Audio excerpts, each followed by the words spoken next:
Hello, everyone. Welcome to the Wired Nerdy Podcast. This is episode number 28. It is also our inaugural end of summer. We are back from vacation break. We did some small warp episodes that were audio only. So those of you that checked those out, I know they were much smaller than what we normally do.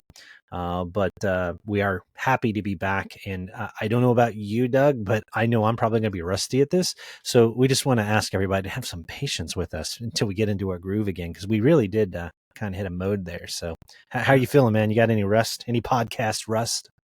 I did a little bit. The shorter format was good. We got into some kind of funnier conversations, some more intimate conversations. But I'm glad to be back to our normal format, getting some nerd news going down, getting some good topics going down today, too. And there's no way we can catch up, with what we missed. We were out for quite a few weeks, but, we both had busy schedules going on and travel and that sort of thing. So there's no way that we're going to be able to do like a monster recap. So we decided just to pick some of the most unique things, more recent, right? And then at least one or two things that may have happened while we were away. So do you want me to start? Yeah, let's get this kicked off. All right, let's kick off the nerd news. Nerd news.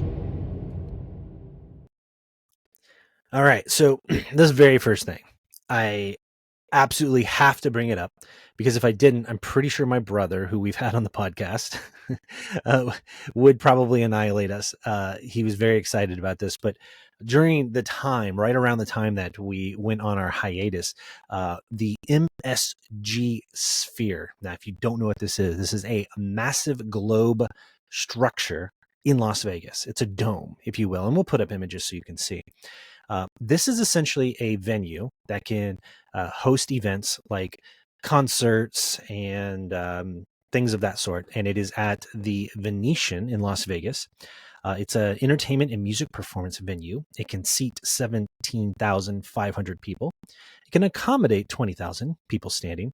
What cool part about it is, well, not the only cool part, but for me, the interior part is all the seats have high-speed internet access. That's kind of different. But what makes this bad boy unique is that it is 366 feet tall, 516 feet wide, and it has a surface area of 22,000 square feet, and it weighs 13 tons. And this bad boy is covered in large LED screens. As of right now, it's the world's largest LED screen, which is 19,000 by 13,500 pixels. That's its resolution. It also has an exosphere, how it does this, made of LED panels, which are like hockey pucks, and it can be seen from several kilometers away. I believe there are 1.2 million lights the size of those hockey pucks.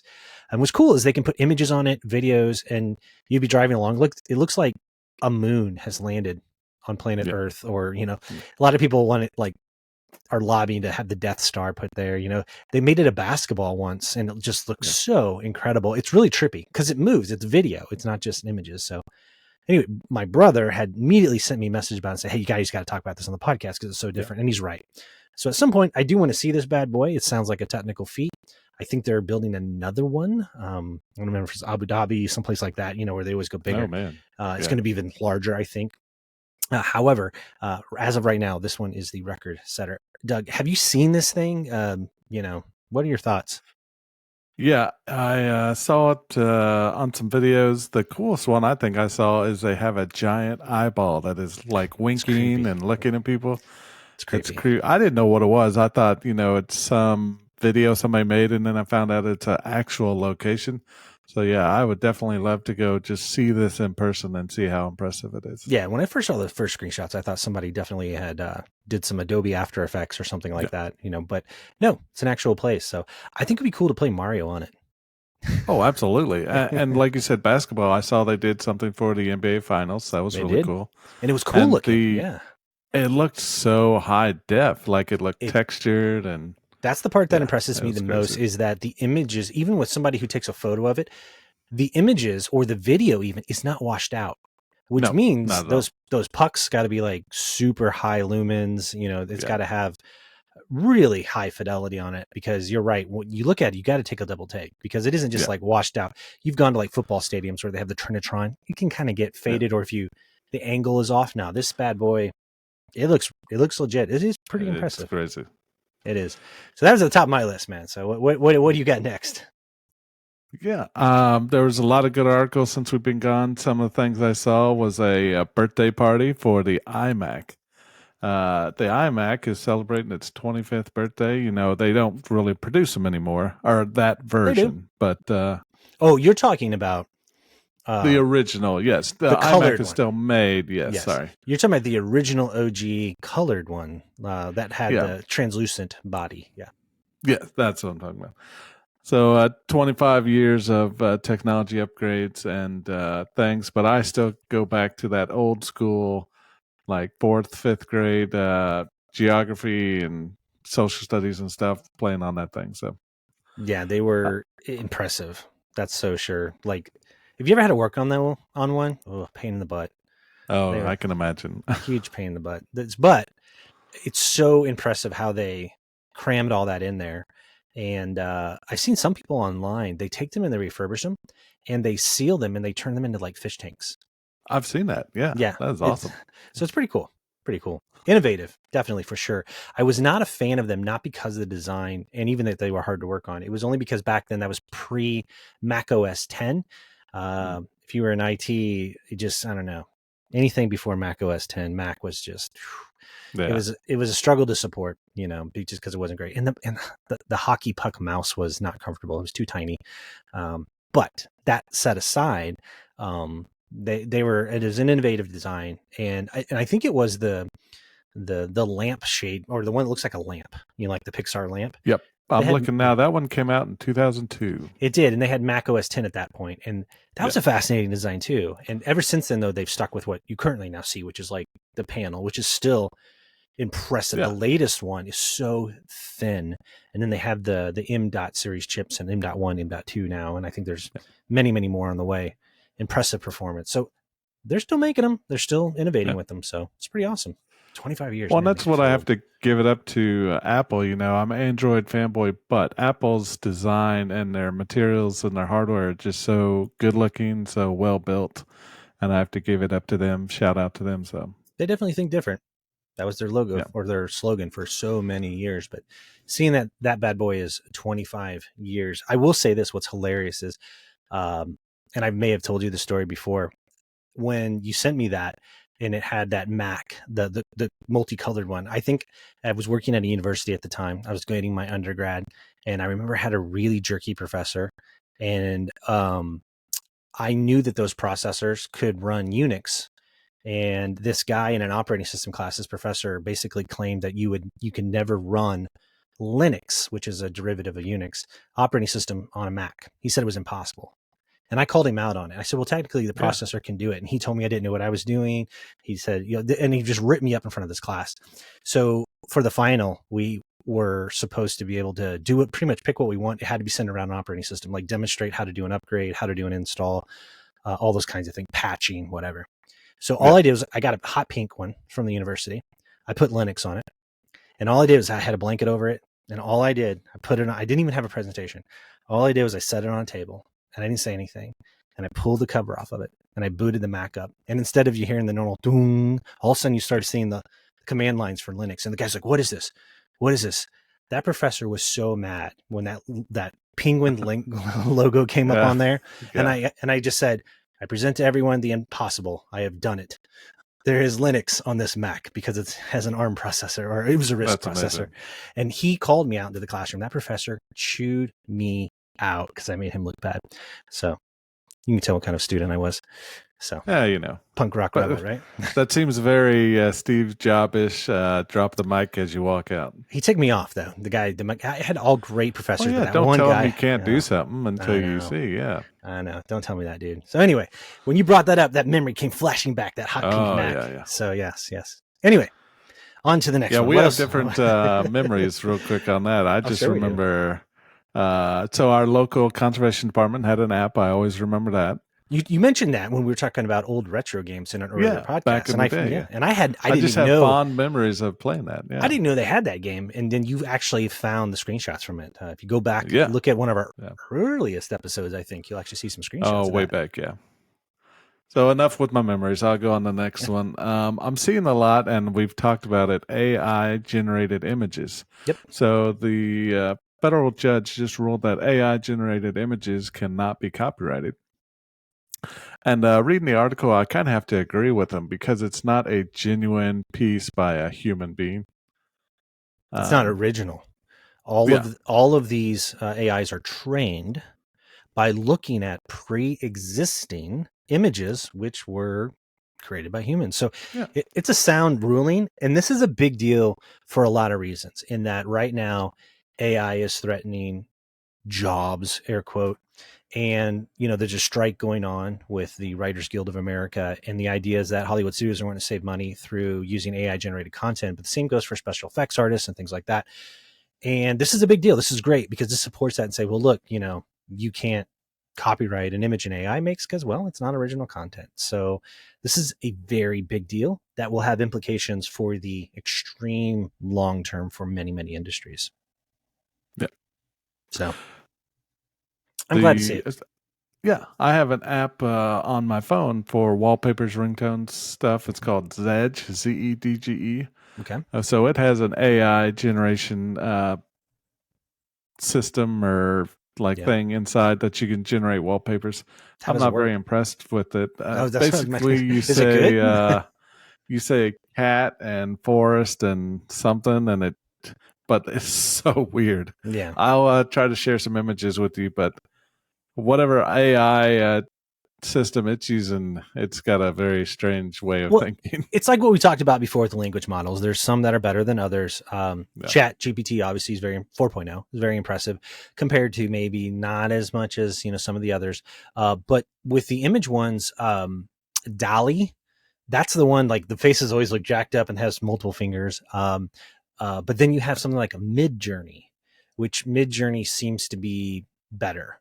So there's different ones, but they're trained on different things and all of that. So it kind of depends on which one of those models that they integrate into it. They may have just used one of the lesser ones just to save money, but you're right. I've seen different quality differences. But a lot of people, they do the AI art and then they run it through Photoshop to clean it up. I've seen that. That's kind of a common thing right now. And I'm sure it'll get better over time, but still, it's not original if you really get down to the brass tacks of it. Yeah. And I mean, I feel for the artist, the people that are actually making their own art. I mean, not to get into the whole robot like future war or something, but sentient beings, we gotta say that it's humans only and not sentience. I'm trying to make a smart argument here, but I'm sure you will whenever we have the future of having to argue these kinds of things. Yes, yeah. It'll get better in the future, I'm sure. So yeah. Now it's not really. Well, I guess it is news. It's while we were away. I'll go ahead and mention it because it was on our list. Twitter's name has been changed to X, which why? Whatever.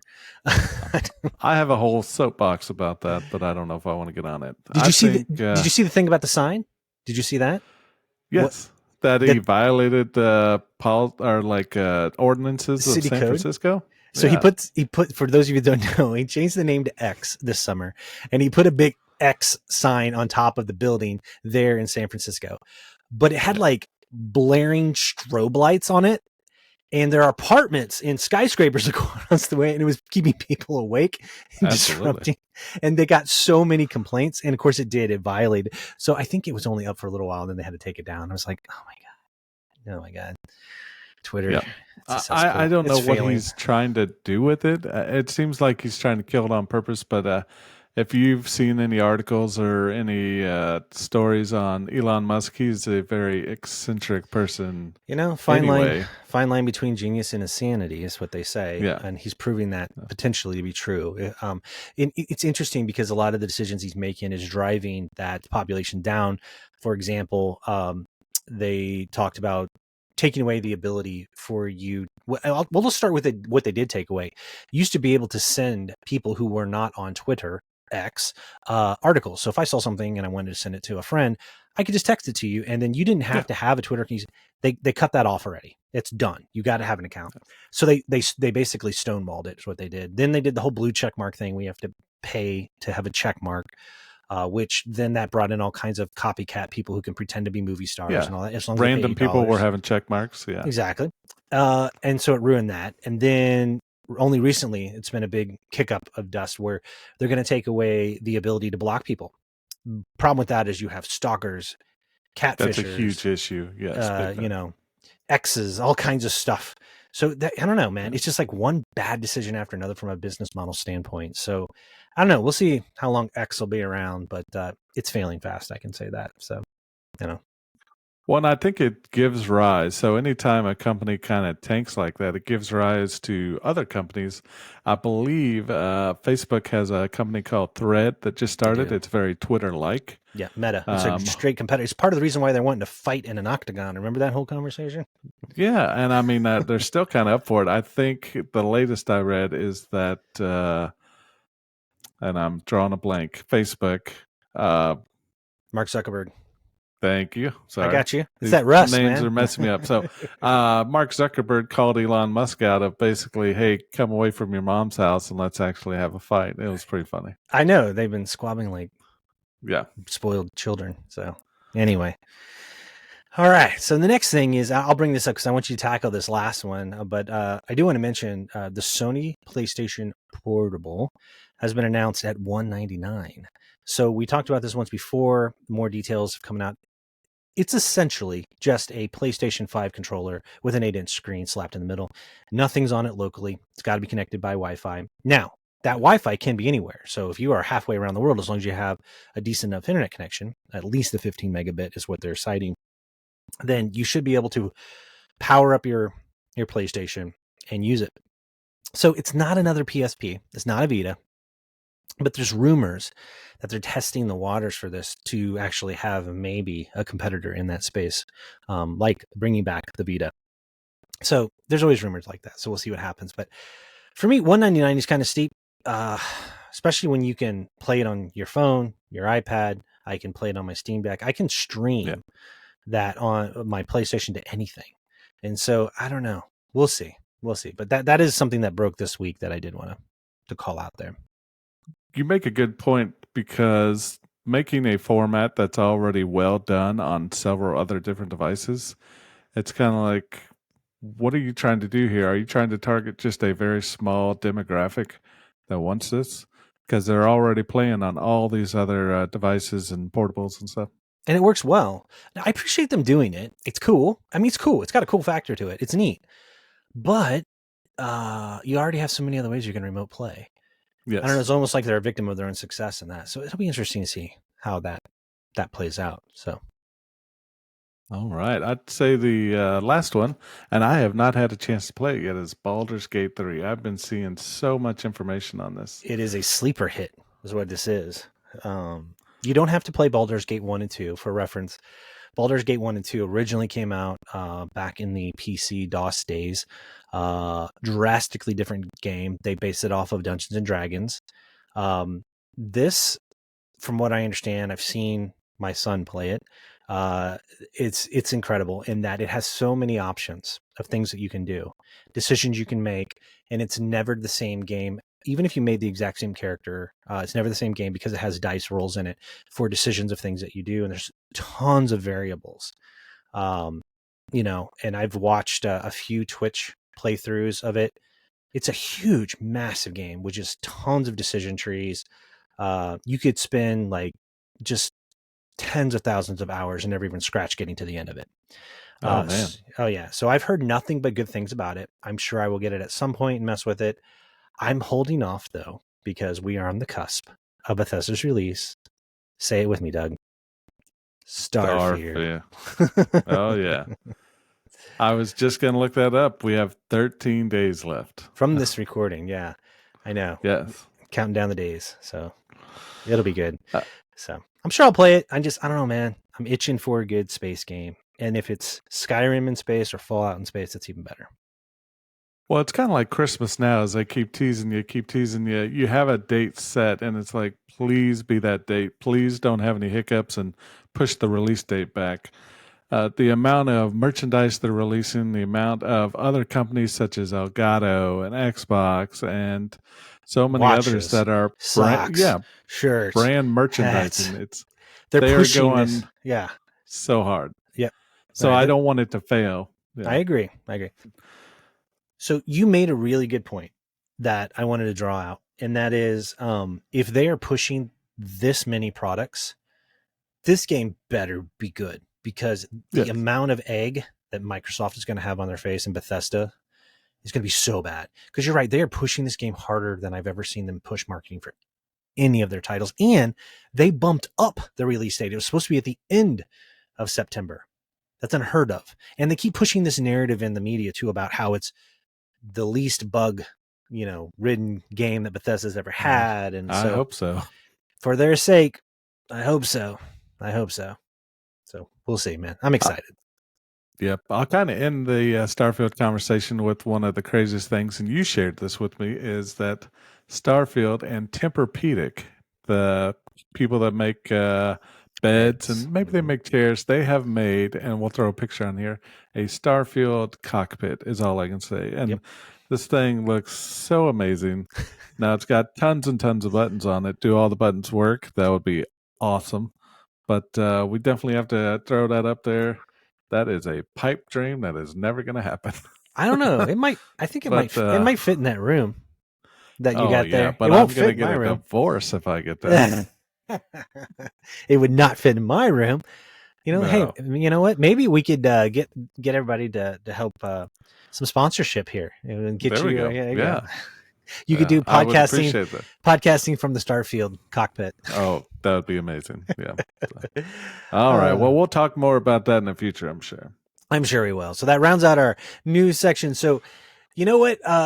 Doug come up with a really good idea. It's just this time of year, although it's hot as blue blazes where we are right now, we're still going on with summer and those sorts of things. It will be winding down. We'll be heading in the fall, which means back to school. But we wanted to focus specifically back to school technology, and starting with, which is something that I'm really kind of passionate about because I've been researching it forever, and that is e-ink tablets and the different options there are. So I know you had put them.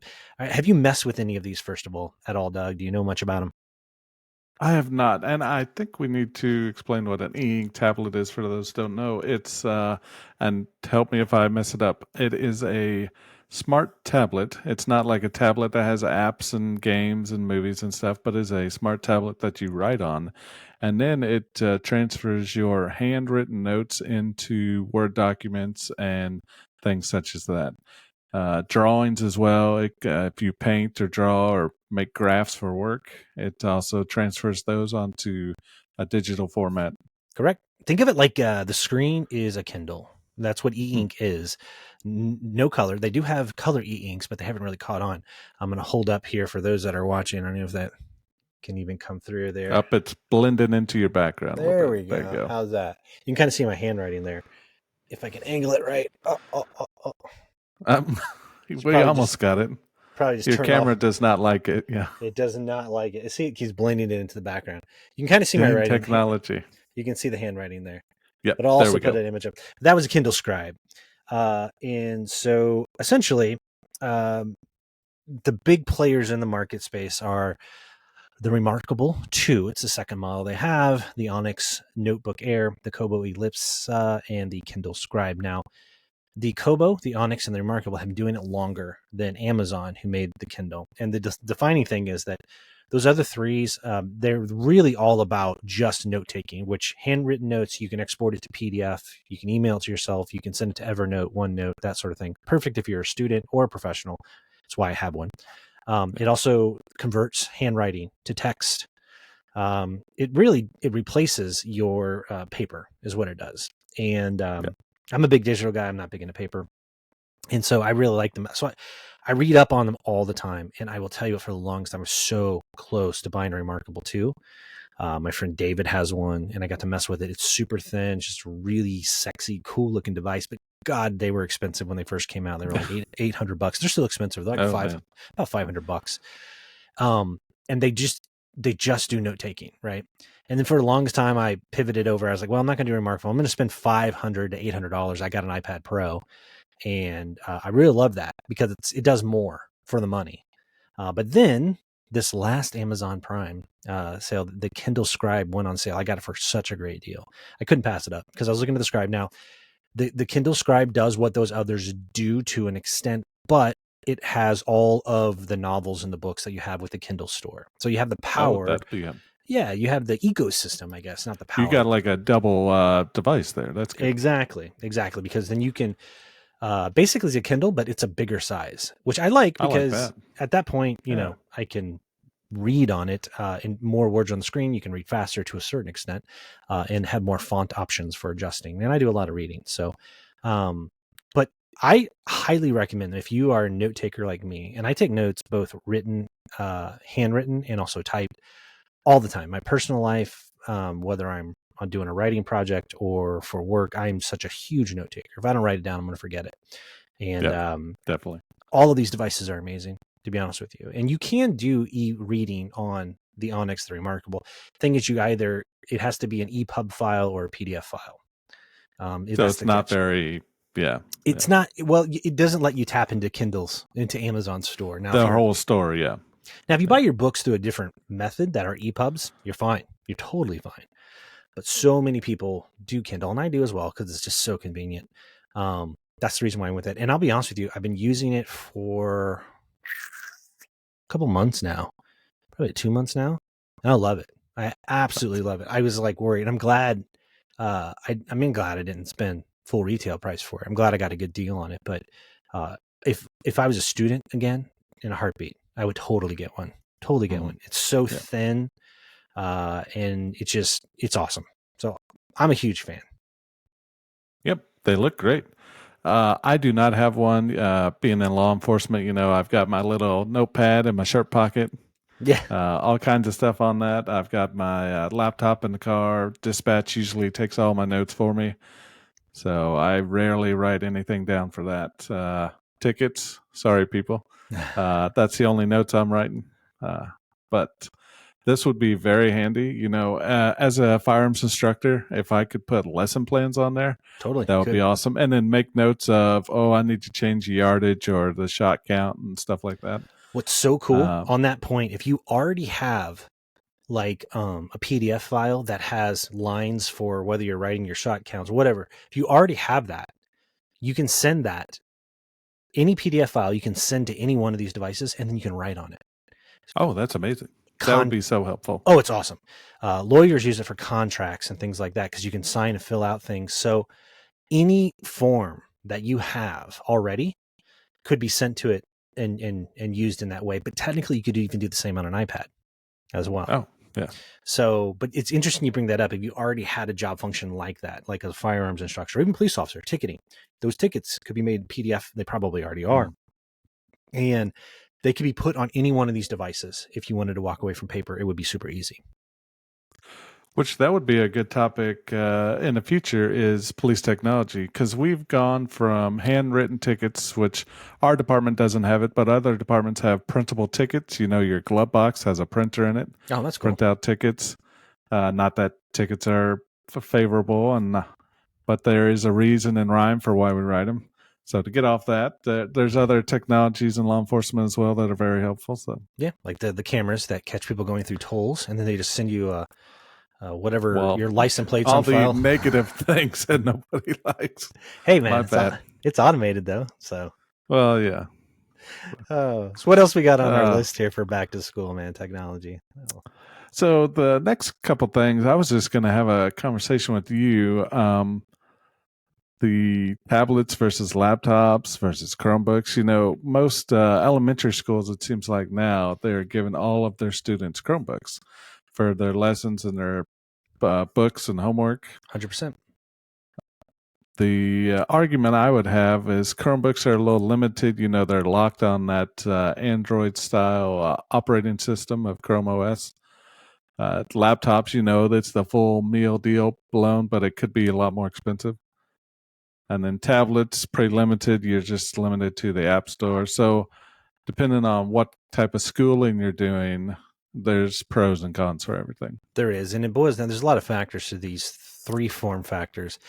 You can IT organizations at schools and even companies, they have device management. You can manage all of these and control and protect your information. And so there's ways to control all of these. However, the complexity increases because, between laptops and tablets, because they can do a little bit more versus Chromebooks. You know, each one has its place. I always say with these things, it depends on what you're doing, what stage of life you're in. If you were to work your way backwards, if you're in college, which is the one where you're kind of choosing what your degree field is. Some universities will give you the technology, but if you love writing, if you love the touch interface, tablet all the way, because you can do the majority of things on it. But if you're very mobile, but you want a full size keyboard, a lot of typing, which you can get full size keyboards for tablets as well. That's where a laptop's not nice. The real kicker is when it comes down to the software suite. A lot of universities still use Microsoft Office. If you're going to have Microsoft Office, it's got to be a tablet or it's got to be a laptop. That's where the Chromebook aspect comes into it, because that's using Google Suite and that sort of thing. But the cost is more. Now, most public schools have gone in the direction of Chromebooks, and I don't blame them. Chromebooks, you can buy them like so cheap. We're talking very affordable. $100, $150 per unit. And the thing is, the Google Suite is so good that it can do everything they need to. It basically has Google Slides as PowerPoint, Google Sheets as Excel, Google Docs as Word. You don't really need to pay for licensing for Microsoft, which is expensive. I mean, we're talking even at educational pricing. I mean, it can be. It's like 170, I think. Typically, for it's a about one-time purchase. 179 for the one-time purchase, but they've now gone to a SaaS model, which is software as a service, which means that you're paying a subscription like you do Netflix, and it's all cloud-based. I think it's $100 a year. It's $100 a year. Correct. 100%. That's what it is. And they give deals to universities like they always have, but it's just, why do that when you have a Chromebook? Now, if you're at university, universities are still very, and I think it's because businesses are still very Microsoft Office oriented. However, I will say this, Google's suite has gotten really good about when you type something, you can convert it into a Word doc. So I use Docs all the time. I love it. And I convert it to turn it in. I make it into PDFs. You can make a PDF, or you can even make it a Word doc.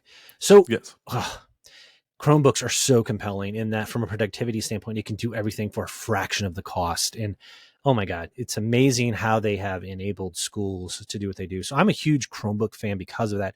Yes, they are. You're not going to be video gaming on it, obviously, unless it's a web-based game. Or should be doing your homework, right? Yeah. Or, I haven't checked. They may have like PlayStation, remote play on it, or, Xbox Game Pass. Who knows? They may have that. If so, then you just stream into it. So maybe it'd be perfect for that. I need to look into that. Now you got me wondering. Maybe you can do some gaming on it. But no, man, it really boils down to what you're doing. Now, it gets complicated at the university level, because if you're going to go into like art or graphic design, you're going to need a beefy laptop. Do not do a tablet, because you're going to be doing like cool After Effects and things like that. So it gets more complicated if you go to university, based off of your major, based off of what the university requires, that sort of thing. But I definitely think at the public school level, there's a lean towards Chromebooks. Some schools do iPads as well. But I see why. So yeah, man, you can't really go wrong with all this. You just got to make sure that whatever it is you're doing, you're good to go. And the huge advantage of Chromebooks, especially with elementary school students, high school students, and middle school, because they can't do much, you also can control where they go to, what they do through the Google Security Suite, which a is lot really of good. settings. Yep. Well, you can't like my kids, and I love this. Every kid gets a Gmail, but it's tied to the school district. But you, as a outsider, you can't email my kid. It's literally firewall. Oh, that's perfect. But even I, as a parent, can't email my kid, which I honestly, I get. So it's inside of the castle walls, and that's what you want. You want, especially minors, you want them inaccessible. And with Chromebooks, you can do it like that. It's so cake. So good. It's really, really good to keep them safe and keep them focused on school. So yeah. All right, what else we got? So once you decide on your tablet, laptop, or Chromebook, then you need some portable media. Maybe you're not hooked to a printer, or maybe you need to go to another computer or device. So our next conversation is what would be better, external drives, flash drives, or the cloud? I see pros and cons of both. The cloud, I think, in a school and university setting, is most of these printers are still not analog, but they're not connected to the cloud or the internet, and you have to physically have a computer plugged into it or be on that network. Uh, the external drives and flash drives, there's pros and cons for write speed and all that too.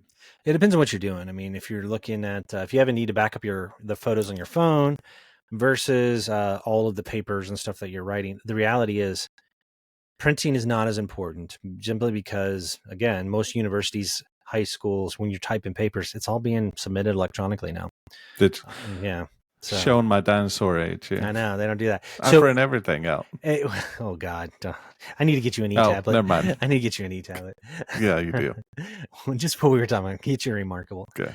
But no, I mean, so it's like the beauty of external drives is they're cheap and flash drives are cheap, abundant storage, which is an awesome option for some people at university. They want to be able to have like their pirated video games, retro games, or their pirated movies. You can take them on the go. That's the advantage. But a lot of schools, especially if you're already doing Chromebooks with public schools, you're in the cloud. You've got Google Drive. Yeah.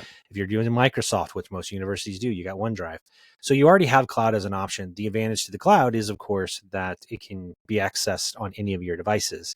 Versus if you got a flash drive or an external drive, depending on which option you went with, tablet, laptop, Chrome, whichever one of those you did, you may have to get a dongle to plug into it. It may not read it right, all those kinds of things. So on this one, I'd have to go cloud is the way to go. And then, you can't beat, again, it sounds like I'm so pro Google, but you can't beat the price.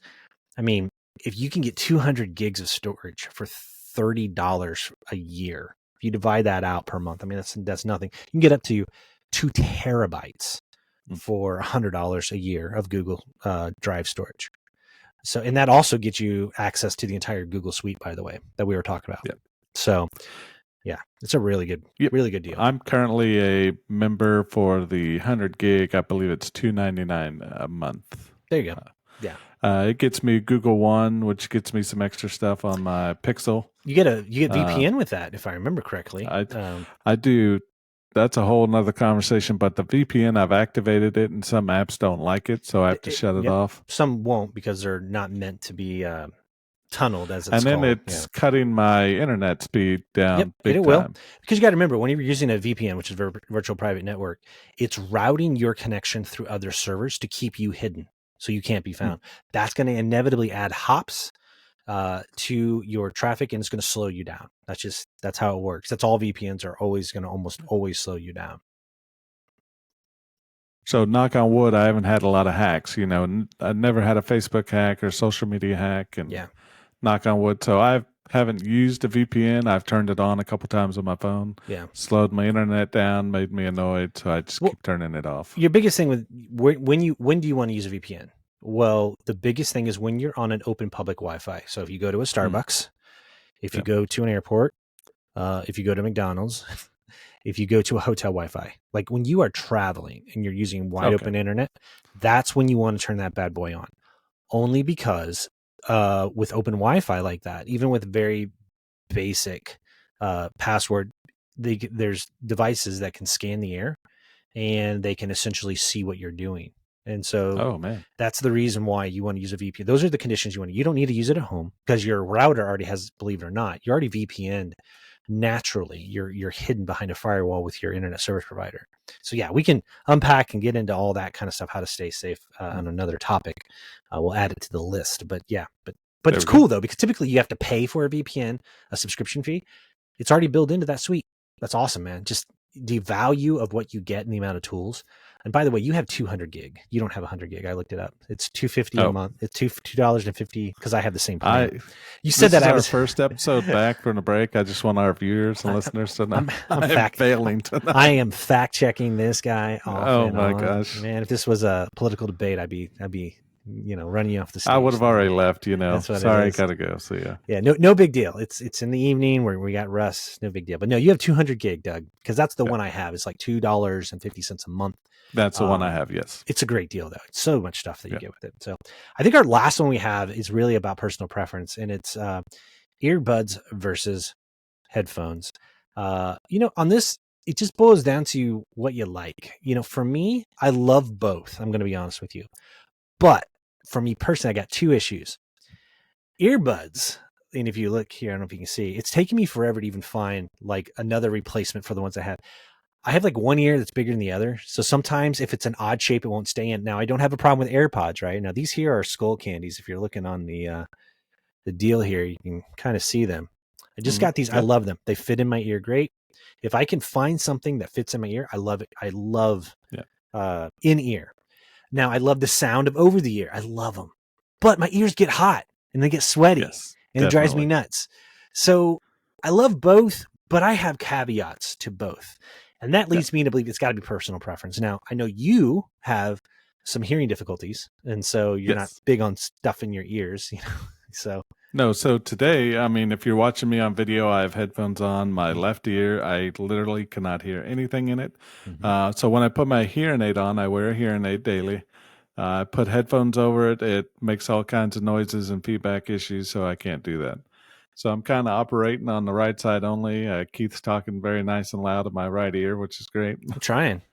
Earbuds, for me, I always use the right one. At work when I'm listening to music or something, I'll always have a hearing aid in left ear. Obviously, can't stick anything in there. The hearing aid's in there. So I only rock a right earbud. And I've been using Google Buds. They've got the little rechargeable case and stuff. I have literally worn out 2 pairs of those with the right ear only, because I've seen that the replacement cost plus shipping is the same as just getting another one. So if anybody needs any left-sided Google Buds, I've got some brand new ones for you. Yeah, that happens. Actually, and I have a pair of AirPods. I recently just upgraded my AirPods only because my right one crackled like crazy. And trust me, I did it. I cleaned them.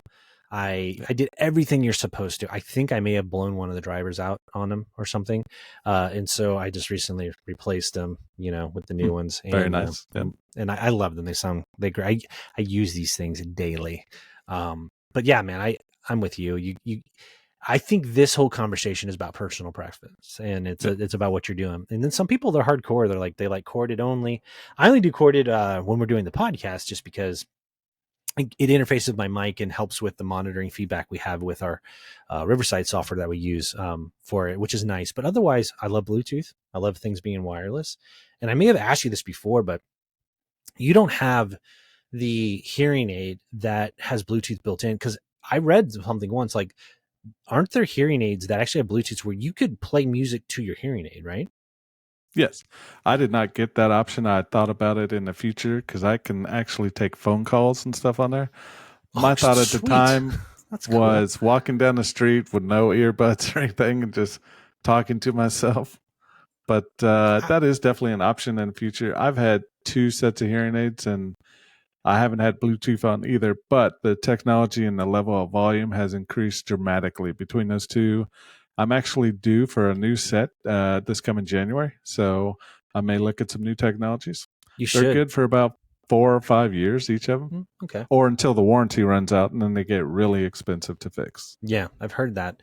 But I know that they've made a lot of progress on those. And so, yeah, if you get a new set, man, I'd be curious as to what your feedback is on what's it like to listen to music in them and that sort of thing. I think it's that would be wild. It's pretty cool. Pretty cool.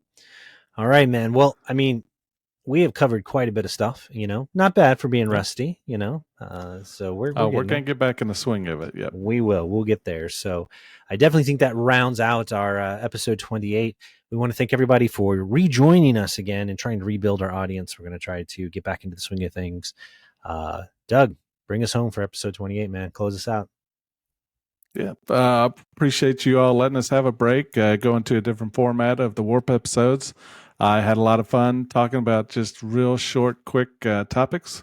I'm glad that we're back on this big format. Starfield, technology updates, of course, AI, and other issues are going to be coming up in the future, and we'll have a lot of conversations for you. And we're probably going to have to apologize ahead of time because, Doug, what are we going to talk about probably for the month of September at least?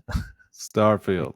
So if you're not a video gamer, I'm just going to apologize. We'll try to have the nerd news. We'll try to get some variety in there. But I tell you what, we're both pretty excited about this game, and we're probably going to talk about it quite a bit. We'll try not to, maybe we'll get sick of it, who knows?